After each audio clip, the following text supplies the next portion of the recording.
If H.R. 8070 passes and becomes law, men and women will have to register for selective service in case the military ever executes the draft.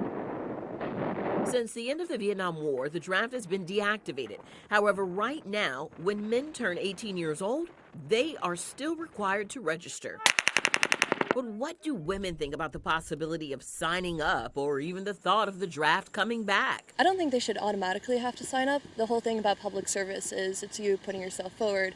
It's not like you're getting compensation. It's not like you're being forced to. It's just out of like the good that people can do. Hell, I'm 19. I couldn't imagine if I were forced to go into the service right now. Yeah. But would you even be ready, to do that? yeah, exactly. This is the National Defense Authorization Act, fiscal year 2025.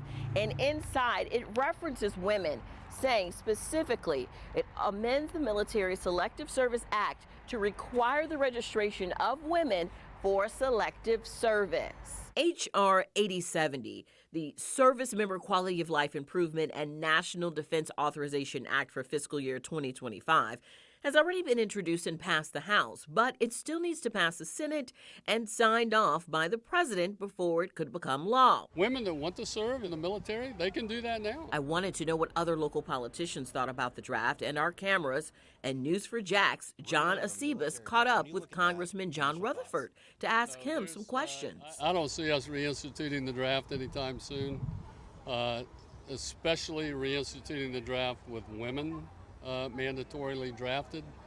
I would be opposed to that idea. Congressman Rutherford said he supports women that want to serve in the military, but starting a family is just as important. He also believes that the draft talk comes up often.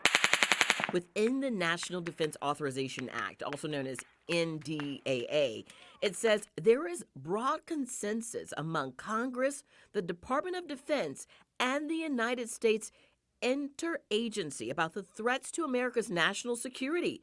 It mentions the People's Republic of China, Russia, Iran, and North Korea as countries of possible threats or conflict. To deter and overcome these threats, the U.S. military and America's men and women in uniform must have the resources they need to keep the nation safe.